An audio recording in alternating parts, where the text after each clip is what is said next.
Assalamu alaikum viewers. Welcome to my YouTube channel English with Saida. Today we are discussing about present continuous or present progressive tense. But before we have a discussion about the structure of present continuous tense, we are discussing about the definition of present continuous tense in detail. The first definition is here, an action that is happening at this moment. For example, I am watching TV, I am reading, I am listening. यानी कि कोई ऐसा काम जो कि मौजूदा ज़माने में जारी हो वो प्रेजेंट कॉन्टिन्यूस टेंस है। यानी कि मैं पढ़ रहा हूँ, मैं टीवी देख रहा हूँ, बच्चा रो रहा है, तो ये सारी मिसालें जो हैं वो प्रेजेंट कॉन्टिन्यूस टेंस की हैं। Second example is here, second definition is here, an action that is happening during the period of time. For example, are you practicing law? I am studying in the university. यानी कि कोई ऐसा काम जो कि मौजूदा तौर पे जारी है, यानी कि आप लॉ की प्रैक्टिस कर रहे हैं। ये एक ऐसा काम है जो कि जारी तो है लेकिन ये आपकी लाइफ में पहले कहीं शुरू हो चुका है, 2 months ago, 4 months ago, 6 months ago या साल पहले। अगर आपसे कोई पूछता है कि आप क्या कर रहे हैं तो आप क्या जवाब देते हैं? आप कहते हैं I am studying in this university, कि मैं यूनिवर्सिटी में पढ़ रहा हूँ। तो ये जो काम है ये अभी शुरू नहीं हुआ, ये जारी है, लेकिन आपकी जिंदगी में पहले कहीं ये काम हो चुका है, वाकई हो चुका है या शुरू हो चुका है। Third definition is here, an action that is prearranged in near future.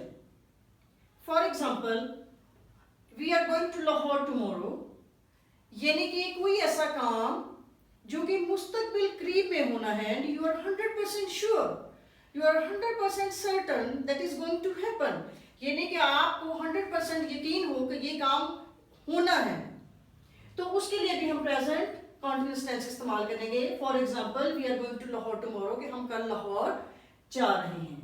Second example is here, my mom is visiting us this weekend, कि हमारी जो मॉम है वो इस वीकेंड पर हमसे मिलने आ रही हैं।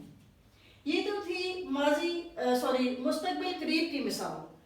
अब हम देखते हैं कि ये मुस्तकबिल दूर में कैसे काम करता है। N action that is happening in far away future, यानी कि ऐसा काम जो कि मुस्तकबिल दूर में होना हो but we are 100% sure that it is going to happen, यानी कि हमें 100% यकीन हो कि ये काम करना है या होना है, तो उसके लिए भी हम प्रेजेंट कॉन्टिन्यूस टेंस का इस्तेमाल करेंगे। For example, we are going to America in November, यानी हम नवंबर में अमेरिका जा रहे हैं। We are traveling to Australia in next year, यानी कि हम ऑस्ट्रेलिया जो है वो नेक्स्ट ईयर जा रहे हैं। तो ये 100% श्योर है, चाहे ऐसा काम जो कि मुस्तकबिल जो है करीब में है या मुस्तकबिल दूर में है, लेकिन 100% श्योर है कि ये काम होना है या करना है, तो उसके लिए भी हम जो है प्रेजेंट कॉन्टिन्यूस इस्तेमाल करेंगे। Fourth definition is here, a temporary event, state और सिचुएशन, यानी कि कोई ऐसी तगय्युरी हालत जो कि इंसान की हालत में वकूअ पज़ीर होती है, लेकिन यानी कि नॉर्मली वो वैसा रिएक्ट नहीं करता, लेकिन वक्ती तौर पे वो जो है रिएक्शन उसकी तबीयत में आ जाता है, तो उसके लिए भी हम प्रेजेंट कॉन्टिन्यूस टेंस इस्तेमाल करेंगे। For example, why are you being so selfish, कि तुम इतने सेल्फिश या खुदगर्ज क्यों हो रही हो, यानी कि आप नॉर्मली तौर पर खुदगर्ज नहीं हैं, आप नॉर्मली तौर पर बेवकूफ़ नहीं हैं, लेकिन ऐसी तगय्युरी हालत जो कि सिचुएशन के हिसाब से आप पे वारद होती है, तो उसके लिए भी हम जो है वो प्रेजेंट कॉन्टिन्यूस टेंस इस्तेमाल करेंगे। Fifth one definition is here, a repeated behaviour, यानी कि हम रिपीटेड बिहेवियर के लिए भी जो है वो प्रेजेंट कॉन्टिन्यूस टेंस इस्तेमाल करेंगे। और रिपीटेड बिहेवियर में ये आपका नेगेटिव बिहेवियर भी हो सकता है, आपका पॉजिटिव बिहेवियर भी हो सकता है, और इसके लिए हम जो है वो जो है ऑलवेज और कॉन्स्टेंटली 2 वर्ड्स जो है वो यूज करेंगे। फॉर एग्जाम्पल, इसकी मिसाल हम ले लेते हैं, ही इज ऑलवेज कंप्लेनिंग, यानी कि वो हमेशा शिकायत ही करती रहती है। This is the example of negative behaviour. अब हम देखते हैं कि पॉजिटिव बिहेवियर में हम इसको किस तरह से यूज कर सकते हैं। She is constantly helping the poor, यानी कि वो कॉन्स्टेंटली जो है वो गरीबों की मदद कर रही है। तो ये जो थी, ये तमाम डेफिनेशन जो थी जो कि हमने तफसीली तौर पर जो है वो डिस्कस की। तो these are the definition of present continuous tense. Now come to the structure of present continuous tense. Present continuous tense को इंग्लिश में present progressive tense भी कहते हैं और उर्दू में फिलहाल जारी। चूँकि हम इसकी तफसील डिटेल में पढ़ चुके हैं तो चलते हैं उर्दू आइडेंटिफिकेशन की तरफ। तो उर्दू आइडेंटिफिकेशन क्या है? दे शुड बी रहा है, रही है, रही हूँ, रहा हूँ वगैरह जो है should be at the end of Urdu sentences, यानी कि उर्दू के फ़िक्रात में रहा है, रही है, रहा हूँ, रही है वगैरह जो है वो होना चाहिए। तो ये जो फ़िक्रात है ये प्रेजेंट कॉन्टिन्यूअस टेंस के फ़िक्रात हैं। For example, I am taking tea, we are eating food, he is writing a letter, यानी कि मैं खाना खा रहा हूँ, वो खत लिख रहा है, बच्चा रो रहा है, या मैं चाय पी रहा हूँ। These are the examples of present continuous tense. अब चलते हैं नेक्स्ट पॉइंट की तरफ या नेक्स्ट रूल की तरफ। तो नेक्स्ट रूल क्या है हमारे पास? We use first form of verb with ing.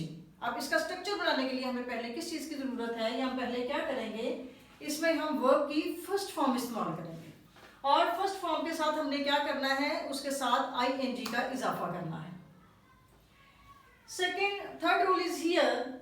अब हमारे पास हेल्पिंग वर्ब कौन से हैं? हमारे पास हेल्पिंग वर्ब हैं 3, इज, एम, आर। ये तीनों हमारे पास जो है वो हेल्पिंग वर्ब है प्रेजेंट कॉन्टिन्यूअस टेंस के। अब चलते हैं इसके स्ट्रक्चर की तरफ। इसका स्ट्रक्चर क्या है? स्ट्रक्चर इसका ये है subject plus helping verb. Helping verb कौन से हैं? Is, am, are plus first form of verb with ing plus object. तो ये तो स्ट्रक्चर है इसका बनाने का। अब सवाल ये पैदा होता है, ये जो हेल्पिंग वर्ब है इस एम आर के किन किन चीज़ों के साथ जो है हम वो इस्तेमाल कर सकते हैं। तो चलते हैं यूज ऑफ एम। अब एम का इस्तेमाल जो है वो हम कहाँ करते हैं? Always use am with first person I. आपने एम का इस्तेमाल जो है वो फर्स्ट पर्सन के साथ करना है। For example, I am writing a letter. Okay, इस तरह से आप जो है वो फर्स्ट पर्सन के साथ जो है वो एम का इस्तेमाल करेंगे। आप आर का इस्तेमाल हम कहाँ करेंगे? ऑलवेज यूज और विद सेकंड पर्सन। आपने आर का इस्तेमाल जो है वो हमेशा सेकंड पर्सन यानी कि यू के साथ इस्तेमाल करना है। सेकंड पर्सन क्या है? यू। या आपने प्लूरल सब्जेक्ट जो है प्लूरल सब्जेक्ट के साथ करना है, यानी कि वी, दे, इनके साथ आपने जो है वो आर का इस्तेमाल करना है, यानी सेकंड पर्सन या प्लूरल सब्जेक्ट के साथ आपने आर का इस्तेमाल करना है। यूज ऑफ इज, अब सवाल ही पैदा होता है कि इसका इस्तेमाल कहाँ करना है? तो always use is with any singular subject. आपने किसी भी सिंगुलर सब्जेक्ट या ही, शी, इट के साथ जो है वो इसका इस्तेमाल करना है। Now come to the point of structure of affirmative sentences, यानी कि अफर्मेटिव सेंटेंसेस का बनाने का स्ट्रक्चर क्या है। तो सबसे पहले इसका स्ट्रक्चर क्या था, जैसा कि हमने पहले पढ़ा, सब्जेक्ट, हेल्पिंग वर्ब हमारे पास क्या है? Is, am, are. ये तीनों हमारे पास हेल्पिंग वर्ब है। अब इसके साथ हमारे पास वर्ब की जो है वो फर्स्ट फॉर्म इस्तेमाल होगी। वर्ब की फर्स्ट फॉर्म, लेकिन किसके साथ हम इस्तेमाल करेंगे? इसमें हम फर्स्ट फॉर्म के साथ ing का इजाफा करेंगे प्लस ऑब्जेक्ट। अब देखते हैं कि हम कैसे इनको फ्रेम करते हैं। फॉर एग्जाम्पल, हमारे पास जो है वो सेंटेंस क्या है? I am learning more lesson. तो इसमें आई क्या है? ये सब्जेक्ट है। अब इसमें हम हेल्पिंग वर्ब कौन से यूज कर रहे हैं? Is, am, are. तो अब हमने क्या पढ़ा था कि एम कहाँ इस्तेमाल करना है? एम जो है वो फर्स्ट पर्सन के साथ हमेशा इस्तेमाल होगा। तो इसमें आई है, चूंकि उसमें सब्जेक्ट हमारा क्या है? आई है, तो इसके साथ हम हेल्पिंग वर्ब कौन सा यूज करेंगे? Am, I am. तो इसमें लर्न क्या है? अब लर्निंग हमने यहाँ पे लिखा हुआ है, तो हमारे पास फर्स्ट जो वर्ब है वो हमारे पास लर्न है। तो हमने क्या पढ़ा कि फर्स्ट फॉर्म के साथ हमने ing का इजाफा करना है। तो जब हमने लर्न के साथ ing का इजाफा किया तो ये क्या बन गया? Learning. I am learning my lesson. तो ये क्या है? ये क्या बना कि मैं अपना लेसन जो है वो याद कर रहा हूँ। माई लेसन क्या है? ये ऑब्जेक्ट है। अब चलते हैं नेक्स्ट सेंटेंस की तरफ। She is making mistake. अब क्या है? शी क्या है? सब्जेक्ट। शी क्या है? सब्जेक्ट। अब हमने क्या पढ़ा कि हम प्रेजेंट कॉन्टिन्यूअस टेंस के जो फिक्रात है वो फ्रेम कर रहे हैं, तो इसमें हेल्पिंग वर्ब कौन से? Is, am, are. तो अब हमने ये देखा कि ही, शी, हमने क्या पढ़ा था कि इज हमने किन चीज़ों के साथ इस्तेमाल करना है? हमने पढ़ा था कि जो इज है वो he, she, it plus singular subject के साथ हमने इसका इस्तेमाल करना है। तो चूंकि यहाँ पे शी है, इसलिए हम इसके साथ जो है हेल्पिंग वर्ब जो है वो इज इस्तेमाल करेंगे। शी इज, अब हमने क्या पढ़ा था कि फर्स्ट फॉर्म के साथ हमने ing की फॉर्म जो है वो उस ing का इजाफा करना है। तो मेक जो है फर्स्ट फॉर्म है, उसके साथ आईएनजी जब हम अटैच करेंगे या लगाएंगे तो ये क्या बनेगा, making. She is making mistake, mistake क्या है, ऑब्जेक्ट, ये क्या है, वर्ब विद आईएनजी, और मिस्टेक क्या है, ये object. She is making mistake. Now come to the third example. Third example हम ले लेते हैं, we are buying the books, हम बुक्स खरीद रहे हैं। तो इसमें हमने ये देखना है कि सब्जेक्ट क्या है, सब्जेक्ट यहाँ प्लूरल है। तो अब हमने क्या पढ़ा था कि हमने इसमें हेल्पिंग वर्ब जो है वो आर जो है हमने किस चीज के साथ यूज करना है। हमने पढ़ा था कि हमने सेकंड पर्सन के साथ आर जो है इस्तेमाल करेंगे। सेकंड पर्सन क्या है, यू, यानी कि जहां भी यू आएगा उसके साथ हम आर इस्तेमाल करेंगे। और प्लस हमने पढ़ा था प्लूरल सब्जेक्ट के साथ। तो यहाँ पे फर्स्ट पर्सन का जो प्लूरल सब्जेक्ट है वो है वी, ठीक है। आई वी जो है ये सब फर्स्ट पर्सन है। तो हमने यहाँ पे क्या देखा कि हमारे पास सब्जेक्ट जो है वो प्लूरल है, तो हम इसके साथ जो है हेल्पिंग वर्ब जो है वो आर का इस्तेमाल करेंगे। We are buying. अब हमने क्या पढ़ा था कि फर्स्ट फॉर्म के साथ हमने आईएनजी का इजाफा करना है। तो बाय क्या है, फर्स्ट फॉर्म है, हमने इसके साथ जो है आईएनजी वाली फॉर्म जो है वो इसका इजाफा किया है। तो ये क्या बनेगा, we are buying the books, क्या है, ये ऑब्जेक्ट है। We are buying the books. Fourth example is here, the cattles are grazing in the field. अब कैटल क्या है, अब हमने क्या पढ़ा कि आर हमने किस चीज के साथ इस्तेमाल करना है, पहले हम सब्जेक्ट को देखेंगे, ठीक है। तो यहाँ पे क्या है, जो मवेशी है वो फील्ड में जो है या चरागाह में जो है वो चर रहे हैं। तो अब इसके साथ क्या करेंगे, हम आर का इस्तेमाल करेंगे। आर जो है प्लूरल सब्जेक्ट के साथ जो है वो इस्तेमाल करेंगे। ग्रेजिंग, चरना। अब हमने क्या पढ़ा था कि फर्स्ट फॉर्म के साथ हमने जो है वो आईएनजी का इजाफा करना है। तो यहाँ पे हम आईएनजी इजाफे के साथ ये क्या बन गया, ग्रेजिंग। और फील्ड क्या है, ये ऑब्जेक्ट है। The cattle are grazing in the field. Fifth example is here, I am ringing the bell. तो यहाँ पे हम क्या देखेंगे, आई के साथ हमेशा हमने क्या पढ़ा कि एम का इजाफा होगा। आई जो है एम हेल्पिंग वर्ब के तौर पर आएगा। आई एम रिंगिंग। तो हमने क्या पढ़ा था कि फर्स्ट फॉर्म के साथ जो है वो आईएनजी का इजाफा करना है। तो रिंगिंग क्या है, रिंग था, ये रिंगिंग आईएनजी इजाफे के साथ ये क्या होगा, रिंगिंग। द बेल क्या है, ये ऑब्जेक्ट है। तो ये क्या बनेगा, I am ringing the bell, मैं बेल बजा रहा हूँ। सिक्स वन इज ये, you are reading a book. अब यू क्या है, सेकंड पर्सन है। अब हमने ये पढ़ा था कि आर जो है वो सेकंड पर्सन के साथ या किसी प्लूरल सब्जेक्ट के साथ लगेगा। तो यहाँ पे क्या है, सेकंड पर्सन है, यू आर। अब हम हेल्पिंग वर्ब जो है वो आर इस्तेमाल करेंगे। रीड जो है वो फर्स्ट फॉर्म है, उसकी सेकंड है। अब लेकिन इसके साथ आईएनजी का हमने इजाफा किया तो ये बन गया रीडिंग। और बुक क्या है, ये object. You are reading a book. Now these are all the examples of affirmative sentences of present continuous tense. Now we are discussing about the structure of negative sentences of present continuous tense. तो इसका structure क्या है, सबसे पहले subject, हमने क्या पढ़ा था, subject plus helping verb. Helping verb कौन सी है, इज एम आर। अब हम नेगेटिव सेंटेंसेस चूंकि फ्रेम कर रहे हैं तो हमने क्या करना है, नॉट को हेल्पिंग वर्ब के फौरन बाद जो है वो इस्तेमाल करना है। Is am are plus not, और फिर उसके बाद हमने फर्स्ट फॉर्म जो है वो लगानी है, और फर्स्ट फॉर्म के साथ हमने आईएनजी का इजाफा करना है, प्लस ऑब्जेक्ट। तो ये जो है ये स्ट्रक्चर है नेगेटिव सेंटेंसेस का। अब हम देखते हैं, मिसालों को देखते हैं। First example is here, I am not learning my lesson. तो अब इसमें क्या है, फर्स्ट मैंने आपको क्या बताया था कि ये सब्जेक्ट है, उसके मुताबिक हमने जो है वो एम का इस्तेमाल किया, हेल्पिंग वर्ब एम आया, ठीक है।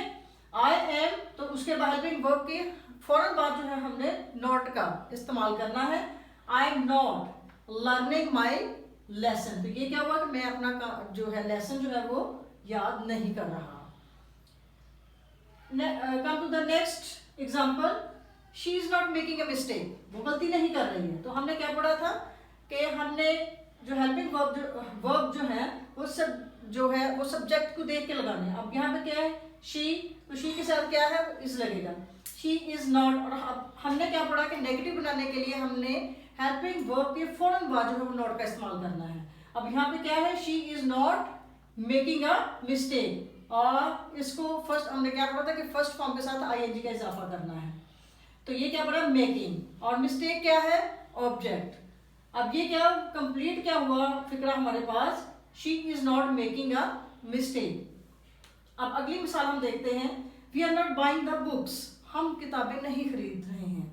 तो अब क्या पढ़ा हमने, सब्जेक्ट हेल्पिंग वर्ब, और हेल्पिंग वर्ब जो है हमने वो सब्जेक्ट के मुताबिक इस्तेमाल करना है, क्योंकि यहाँ प्लूरल है इसलिए यहाँ पे आर इस्तेमाल किया हमने। और हमने क्या पढ़ा कि नेगेटिव बनाने के लिए हमने helping verb is am are के बाद फौरन बाद जो हमने नॉट का इस्तेमाल करना है, उसके बाद हम फर्स्ट फॉर्म विद आईएनजी वाली जो है वो इस्तेमाल करेंगे, उसके बाद ऑब्जेक्ट इस्तेमाल करेंगे। तो ये क्या हुआ, we are not buying the books. हम to the next example, he is not leading the procession, यानी वो जुलूस की क़यादत नहीं कर रहा है। तो यहाँ हमने क्या देखा कि जो सब्जेक्ट है वो हमारे पास ही है, यानी कि थर्ड पर्सन है, ये सिंगुलर है। अब हम इसके साथ हम क्या इस्तेमाल करेंगे, ही के साथ हम इसका इस्तेमाल करेंगे, ठीक है। हमने क्या पढ़ा कि हेल्पिंग वर्ब के फौरन बाद हमने नॉट का इस्तेमाल करना है।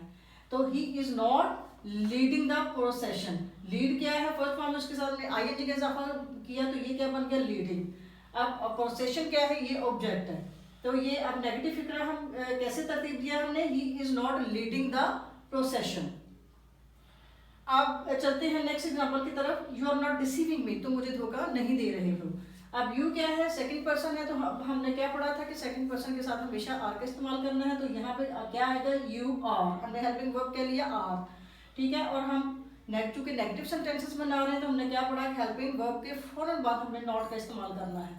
तो यहाँ पे क्या हुआ कि यू आर नॉट, अब डिसीव जो थी वो फर्स्ट फॉर्म थी, इसके साथ हमने आईएनजी का इजाफा किया, तो ये क्या बन गया, डिसीविंग। और मी क्या है, ये ऑब्जेक्ट। अब क्या है, you are not deceiving me, तुम मुझे धोखा नहीं दे रहे हो। The six one is here, Aslam is not beating a dog, Aslam जो है वो डॉग को बीट नहीं कर रहा, यानी कि असलम क्या है, सब्जेक्ट। और हमने पढ़ा था कि इसके इस्तेमाल में हमने पढ़ा था कि सिंगुलर सब्जेक्ट के साथ जो है वो हम जो है इस इस्तेमाल करेंगे।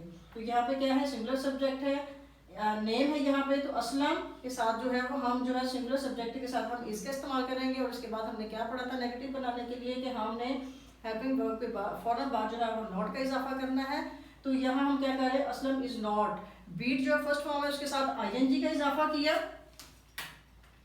तो ये क्या बन गया, बीटिंग। तो उसके बाद जो है डॉग क्या है, वो ऑब्जेक्ट है, तो ये क्या बन गया, Aslam is not beating a dog. So these are all the example of negative sentences of present continuous tense. Now we are discussing about interrogative structure of present continuous tense.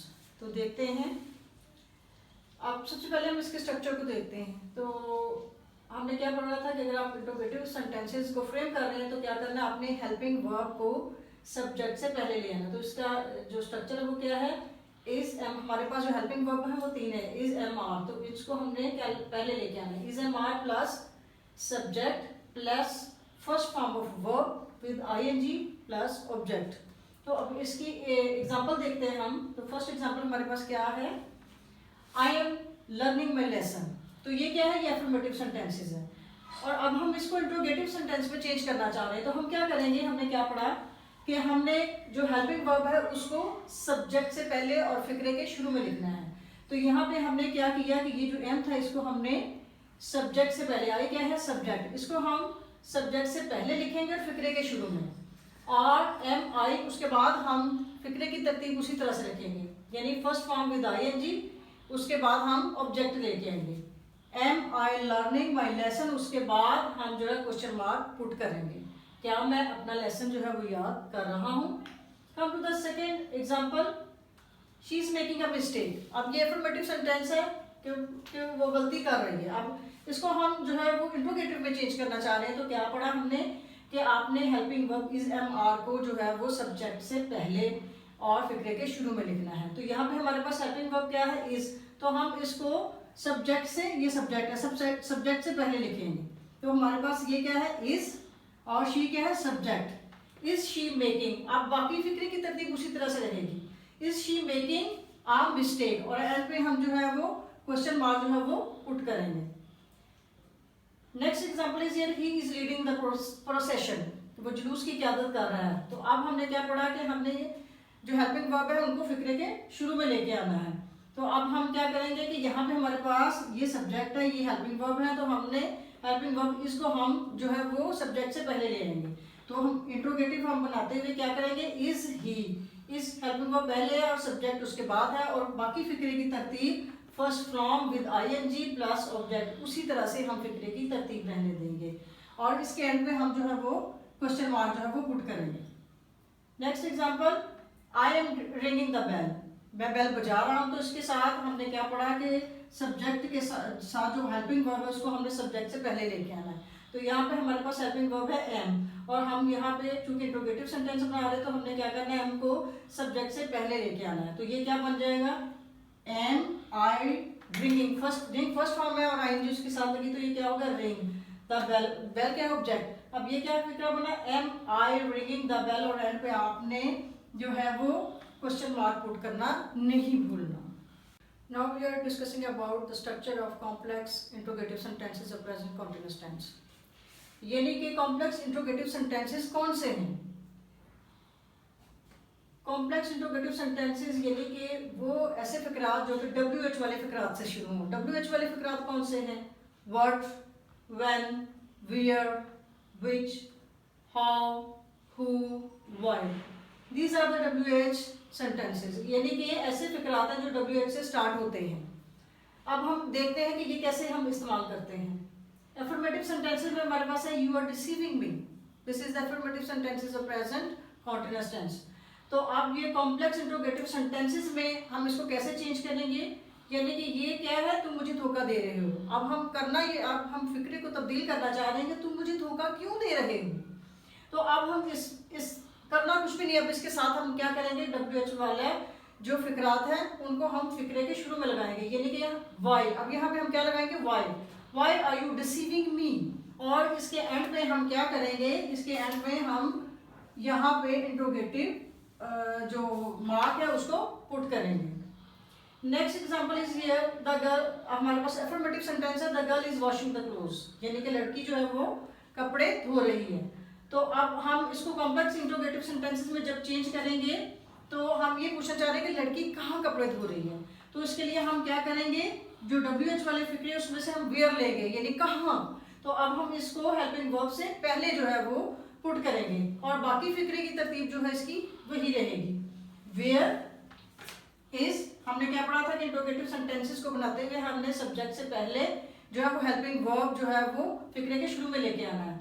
तो अब चूंकि हम कॉम्प्लेक्स इंट्रोगेटिव सेंटेंस को पढ़ रहे हैं तो हमने वेयर को जो है वो हेल्पिंग वर्ब से पहले पुट करना है, उसके बाद हम हेल्पिंग वर्ब पुट करेंगे, उसके बाद सब्जेक्ट, उसके बाद ये सब्जेक्ट है, उसके बाद हम जो है वो वर्ब को तरतीब देंगे, और उसके बाद हम जो है ऑब्जेक्ट को लेके आएंगे, और एंड पे हमने क्या करना है, क्वेश्चन मार्क जो है वो पुट करना है। यानी कि इसकी तरतीब ये होगी कॉम्प्लेक्स इंट्रोगेटिव सेंटेंसेस की, where is the girl washing the clothes. So these are the examples of complex interrogative sentences of continuous tense.